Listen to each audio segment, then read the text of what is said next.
Bonjour les amis, voilà, j'ai quelque chose à cœur vraiment à vous partager et pour pas l'écrire ça me prendrait beaucoup de temps. Voilà, je vais parler de la solitude des stars. J'ai étudié un peu le fléau qui ronge cette catégorie de personnes et surtout je me suis penché sur la mort prématurée de certains. Donc par suicide, overdose, etc. Pourtant, on pourrait dire qu'ils ont atteint vraiment un point que tout le monde cherche quelque part, peut-être au fond, la gloire, la reconnaissance, ils ont des milliers de fans, ils ont l'argent, ils ont tout ce qu'ils veulent. Et paradoxalement, enfin, ils se sentent très très seuls. Je dirais parce que finalement, l'homme, il n'est pas destiné à ça quelque part. J'ai pris en exemple Elvis Presley qui est mort à 42 ans, Mike Brand 28 ans, Dalida 50, Michael Jackson 50 ans, plus récemment Amy Winehouse 27 ans, Philip Nikolic 35 ans des To Be Free, Quentin Elias des Alliages 39 ans, bref, toute une tripotée de gens qui avaient tout pour réussir et qui semblaient avoir vraiment atteint l'apogée de leur vie. Et finalement, ils se sont donné la mort. Parce qu'ils se sentaient vraiment seuls. Par exemple, Elvis Presley, il avait été vraiment... Il y a eu vraiment un échec au niveau sentimental. Il avait vraiment aimé Lisa Presley. Et il ne s'en est plus jamais remis. Il prenait plein de médicaments pour apaiser cette douleur et il est parti finalement comme ça. Mike Brown pareil, il s'est défenestré, 28 ans. Dalida, elle vivait ces dernières années, elle vivait enfermée chez elle à Paris, dans le 16e. Dans sa maison, elle ouvrait jamais les stores, elle vivait dans le noir, elle avait peur de tout et elle a pris des médicaments avec du whisky et puis elle a écrit un mot je ne supporte plus de vivre comme ça, excusez-moi. Et elle est morte comme ça. Michael Jackson pareil, on connaît. Pourtant, c'est pour ça que je dis on peut vivre, dormir même dans un lit en or, prendre un bain dans une baignoire en or et puis finalement être la personne la plus malheureuse du monde, quoi. Vraiment, je pense qu'il y a un vide dans l'homme que l'être humain il cherche et que finalement il n'arrive pas à trouver. Jésus-Christ, il a dit à la Samaritaine qui allait au puits pour chercher de l'eau, il a dit que en Jean, dans le livre de Jean 4,14, celui qui boira de l'eau que je lui donnerai n'aura plus jamais soif. Bien plus, l'eau que je lui donnerai deviendra en lui une source intarissable qui jaillira jusque dans l'éternité. Il y a vraiment quelque chose que l'être humain n'a pas compris. Il cherche par de tas de façons, il cherche à se réaliser, il cherche à être dans la performance la plus... Vraiment, et finalement, il ne se trouve pas. Alors, quand on voit David, déjà, il disait dans le psaume 103,15, l'homme, sa vie ressemble à une herbe, à une fleur des champs, voici qui fleurit, qu'un vent souffle dessus, la voilà disparue. Le lieu qu'elle occupait ne la reconnaît même plus. C'est dramatique, quoi, quand même. De passer toute une vie à essayer d'être là dans une compétition, on ne sait même pas pourquoi. et que finalement quand on meurt, finalement le lendemain, plus personne ne reconnaît même pas le lieu où on a vécu, quoi. C'est vraiment dramatique. Je tenais vraiment à vous dire que je crois que c'est pas ça la vie, quoi. D'ailleurs, j'en suis certain que c'est pas comme ça, car j'en suis une preuve vivante. Je l'ai vécu moi-même. Il y a 15 ans, j'étais vraiment vide au fond de moi.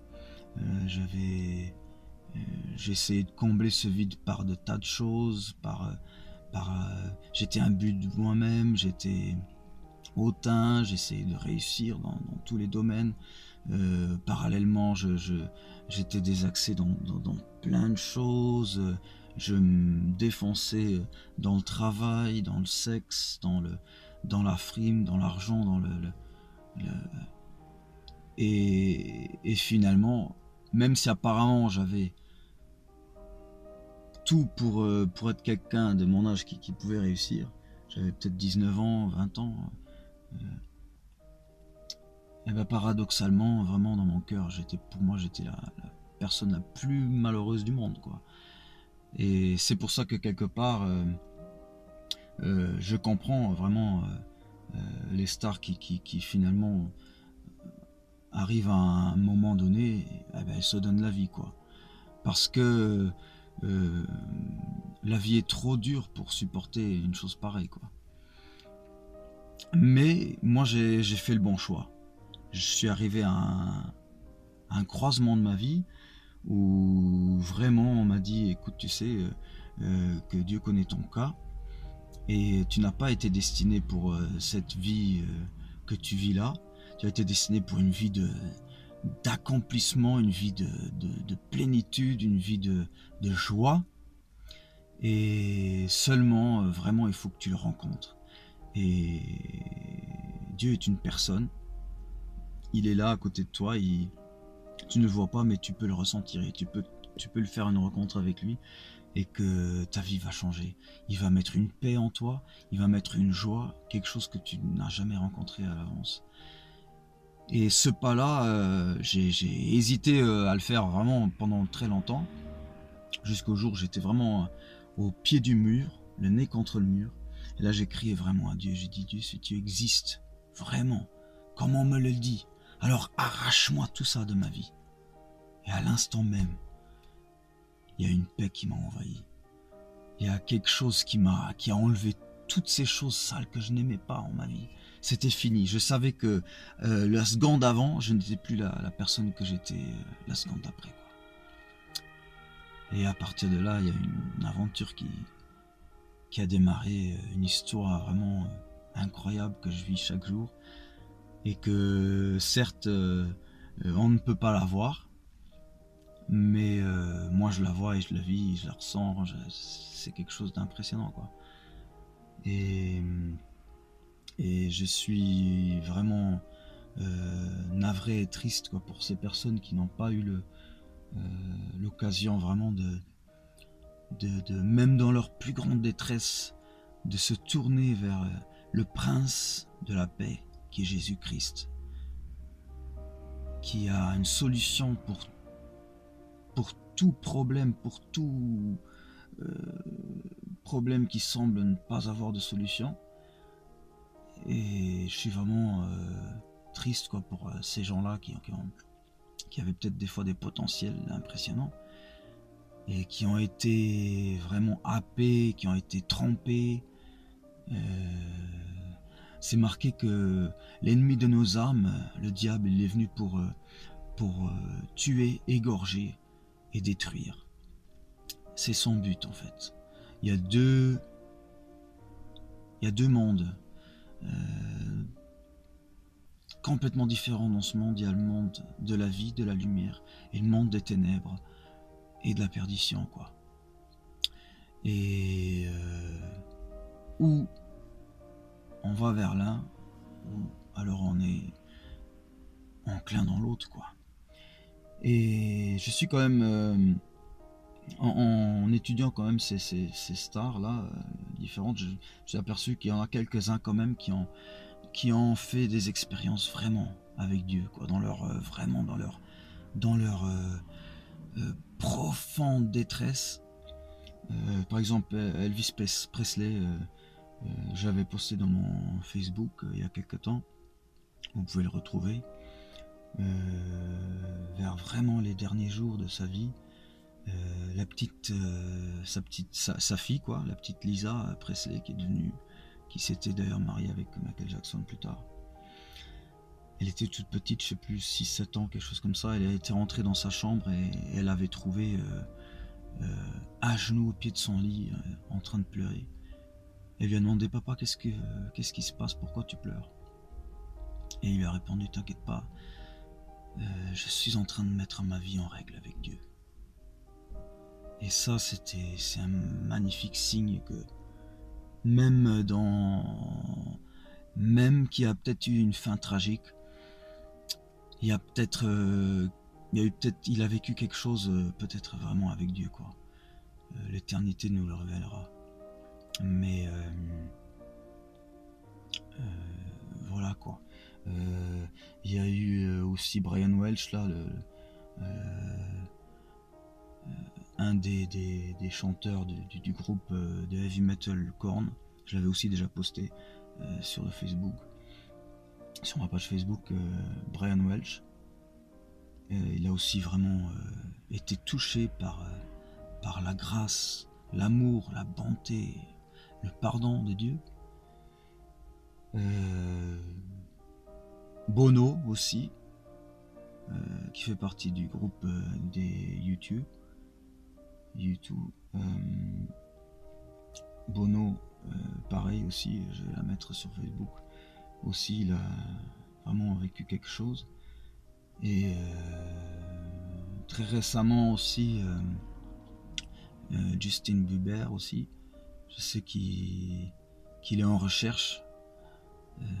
Il est en recherche parce qu'il a eu aussi il a des moments vraiment de très grande détresse. Parce que ces gens-là, ils atteignent un niveau, vraiment, qu'ils ont tellement cherché que finalement, à un moment donné, ils voient que finalement, ça leur suffit pas, parce qu'il y a quelque chose encore qu'ils n'ont pas trouvé, quoi. L'essentiel, la paix vraiment en Jésus-Christ, qu'il n'y a que Jésus qui peut la communiquer. Alors voilà, vous qui avez écouté ces choses-là, je vais si vous voulez en savoir plus, ou vous voulez vraiment, vous en avez ras-le-bol aussi de votre vie, que vous sentez qu'il y a quelque chose qui manque, vous sentez qu'il y a un vide, vous sentez qu'il y a un sens à la vie que vous n'avez pas saisi, ou que vous ne comprenez pas, ou vous dites c'est pas possible, on ne peut pas être là, vivre, se battre pour quelque chose, et puis finalement remourir, et puis c'est tout, quoi. Je pense que Dieu a un plan pour votre vie. Dieu a un plan pour ta vie. Tu n'es pas ici sur terre pour rien. Dieu t'a choisi, il t'a mis sur terre à cette époque-ci pour un but précis. Tu as des dons, des talents que c'est Dieu qui a choisi pour que tu les aies de cette façon-là. Tu ne sais même pas pourquoi des fois, mais tu as des choses en toi qui sont même pas encore, qui n'ont même pas encore éclos dans ta vie. Voilà, quoi. Je pense que on peut être tous plus ou moins dans le même cas. On peut avoir un bon métier, une bonne famille, une bonne femme, des bons enfants et tout, et finalement au fond de soi être vraiment la personne la plus vide, la plus malheureuse qui existe. D'ailleurs on entend aussi des fois des suicides, des gens où le voisinage dit mais c'est incroyable, genre, c'était des gens qui n'avaient pas de problème, ils avaient tout pour être heureux et tout, ils avaient des enfants, une belle famille et tout. Donc il n'y a que Dieu vraiment qui connaît ton cœur. Dieu sait tout ce qui se passe par ta tête, il connaît tout de toi. Il n'y a rien que tu peux lui cacher, rien. Donc j'aimerais vraiment que, pour conclure, que tu contristes ton cœur, que tu fasses le point de ta vie et que tu t'approches vraiment de Dieu. Dieu est une personne, il se laisse approcher, tu peux le ressentir.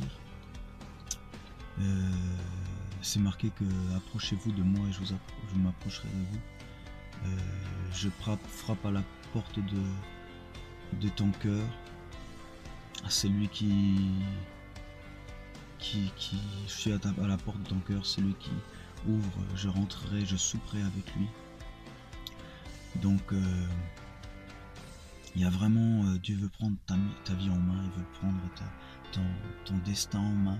Vraiment, crie à Dieu de tout ton cœur, ouvre-lui ton cœur, contris-toi, humilie-toi devant lui, demande qu'il vienne à ton aide, demande-lui avec tes propres mots, Dieu, si tu existes, alors donne-moi un sens à ma vie, change ma vie, fais quelque chose, je veux changer de vie, la vie elle n'a pas de sens, à quoi ça sert que je travaille ou que je suis là et puis que demain je suis plus là, ça sert à rien, autant mourir tout de suite. Alors avec tes propres mots, crie à Dieu et il s'approchera de toi, tu le sentiras, tu sentiras que une paix qui va te submerger et tu sauras que tu seras plus la même personne.